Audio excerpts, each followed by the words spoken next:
दोस्तों नमस्कार, मैं हूं केशरी पांडे। आप देख रहे हैं अनकट क्राइम कवरेज। दोस्तों आज की अगर मैं बात करूं तो इस तरीके की घटनाएं समाज में हो रही हैं जिसको जानने के बाद, सुनने के बाद विश्वास करना बहुत ही ज़्यादा मुश्किल हो जाता है। दोस्तों आज की जो घटना मैं आपको बताने जा रहा हूं ये मध्य प्रदेश के ग्वालियर की है। दरअसल ग्वालियर में एक शादी हुई है, एक फैमिली रहती है यहाँ पे। ये जो औरत है इनका मायका भिंड में है। जो भिंड जो है ग्वालियर से नज़दीक में ही पड़ता है, आप लोग जानते होंगे। और यहाँ पे एक ऐसी घटना होती है जहाँ पे कि एक बेटी ने, जिसकी उम्र सिर्फ 17 साल है, अपनी खुद की माँ का गला रेत दिया और वहाँ से भाग निकली। दरअसल ये पूरा वाकया कैसे होता है, क्या होता है, इन सब चीज़ों की कवरेज मैं इस वीडियो में आपको देने जा रहा हूँ। वीडियो पे बने रहें। दरअसल दोस्तों होता कुछ यूं है कि जो बेटी है 17 साल जिसकी उम्र है, एक 23 साल का लड़का है। और इस 23 साल के लड़के के साथ ही एक कोचिंग में पढ़ने जाती है। गांव के ही रहने वाले हैं, एक ही साथ जाना, एक ही साथ आना। दरअसल माँ ने सिक्योरिटी इसलिए प्रोवाइड की कि ये 23 साल का लड़का जो है इसकी बेटी के लिए सुरक्षा कवच की तरह काम करेगा। क्योंकि गांव के लोगों में एक परिपाटी है कि गांव में कोई भी हो तो उसको भाई या बहन का दर्जा दे दिया जाता है। और इस अपनी बेटी की सुरक्षा के लिए इस माँ के दिमाग में भी यही आता है कि मेरी बेटी को एक सुरक्षा प्रदान कर दी जाएगी इस 23 साल के लड़के के द्वारा। लेकिन माँ आने वाले पहलुओं से पूरी तरीके से अनजान थी। और जब ये सब वाकया होता है तो माँ बिल्कुल हैरान हो जाती है। उसको नहीं पता था कि एक दिन जिस लड़के को वो अपनी बेटी की सुरक्षा के लिए एक नया रिप्लेसमेंट दे रही है, एक दिन यही सब चीज़ उसके लिए एक ऐसी विपत्ति लेके आएगा जिसके बारे में वो बिल्कुल अनजान है।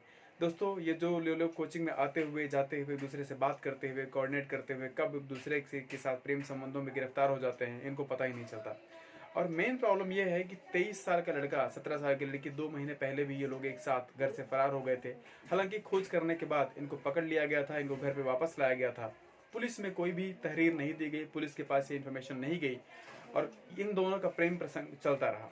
अब मामला ये हुआ कि जब ये 2 महीने पहले ये भागने की घटना हुई थी, तब से इस लड़की की माँ अपनी बेटी के ऊपर स्पेशल फोकस रखती है, उसको हर चीज़ पर ट्रेस करती है। और उस लड़के से मिलने के लिए क्लियरली मना कर दिया गया है कि आज के बाद तुम इस लड़के से नहीं मिलोगी।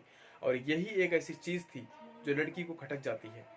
माँ लगातार विरोध कर रही थी उस लड़के से मिलने के लिए, उस लड़के से बात करने के लिए, लेकिन लड़की इसी बीच अपने प्रेमी से मिलती है और अपनी माँ को हमेशा से और अपने रास्ते से हटाने के लिए एक प्लान बनाती है और उस प्लान में कामयाब भी हो जाती है।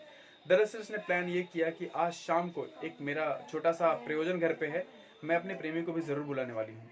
और अपने प्रेमी को इस बार मैं लास्ट टाइम अपने घर पे बुला रही हूँ माँ, आज के बाद मैं कभी नहीं बुलाऊंगी।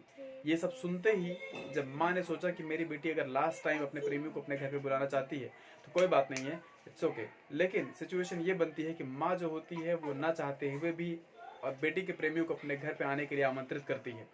और यही मेन चीज़ थी, यही मेन समय था जब ये घटना अपना स्थान ले लेती है।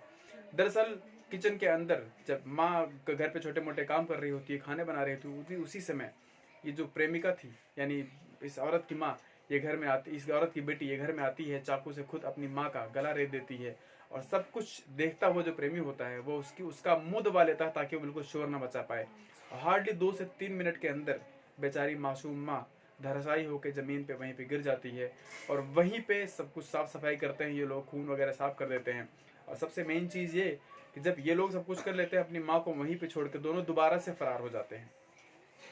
जब अगले दिन पूरा दिन गुजर जाता है, पूरी रात गुजर जाती है, जब अगले दिन लोगों ने देखा कि इस घर का गेट क्यों नहीं खुल रहा है, तो लोगों को डाउट होता है। जब लोगों ने गेट को नॉक करने की कोशिश की तो गेट नहीं खुलता है। और नज़दीकी यानी स्थानीय लोगों ने जब पुलिस को फ़ोन किया, पुलिस की फोर्स आती है वहाँ पे। और जब गेट को ज़बरदस्ती तोड़ा जाता है तो तोड़ने के बाद पता चलता है कि वो औरत वहाँ पे बेसुध पड़ी हुई है और उसका शरीर बिल्कुल वहाँ पे लहूलुहान हो चुका है। दोस्तों इस तरीके की घटनाओं के बाद फिलहाल इस प्रेमी को दोबारा से, जो इसकी 23 साल उम्र, दोबारा से पकड़ लिया गया है। संबंधित धाराओं में इसके ऊपर केस दर्ज किया गया है। इस बेटी को भी पकड़ लिया गया है, हालांकि ये भी नाबालिग है, इसकी उम्र सिर्फ 17 साल है। हालांकि इन सब संबंधित धाराओं में केस दर्ज किया गया है। पुलिस अपनी प्रोसीडिंग्स में काम कर रही है, चार्जशीट बना ली गई है। लेकिन देखने वाली बात यह है कि इन दोनों के दिमाग में ये बात आई कैसे, इनके दिमाग में ये चीज़ जनरेट होने का मेन मुद्दा क्या था। इसलिए दोस्तों आपसे रिक्वेस्ट है कि अपने बच्चों को संस्कार ज़रूर दें, क्योंकि यही एक ऐसी पीढ़ी है जिसको संस्कार की सबसे ज़्यादा ज़रूरत है। आजकल के बच्चे सोशल मीडिया के प्रभाव में आके अपने माँ बाप की या अपने घर वालों की तौहीन करते हैं और बाहरी वालों के बहकावे में आके घर वालों की प्रभाव से बिल्कुल बाहर चले जाते हैं। और उसका खामियाजा आने वाले टाइम में बच्चों को भुगतना पड़ेगा अगर आपने आज ही अलर्ट ना किया। इसलिए आपसे रिक्वेस्ट है कि इस चीज़ को सीरियस बेसिस पर नोटिस कीजिए, अपने बच्चों में कल्चरल डेवलपमेंट जरूर कीजिए। आशा करता हूँ वीडियो आपके लिए इन्फॉर्मेटिव होगी। मिलते हैं एक और नई वीडियो में कल, तब तक के लिए अपना ख्याल रखिएगा। जय हिंद, वंदे मातरम।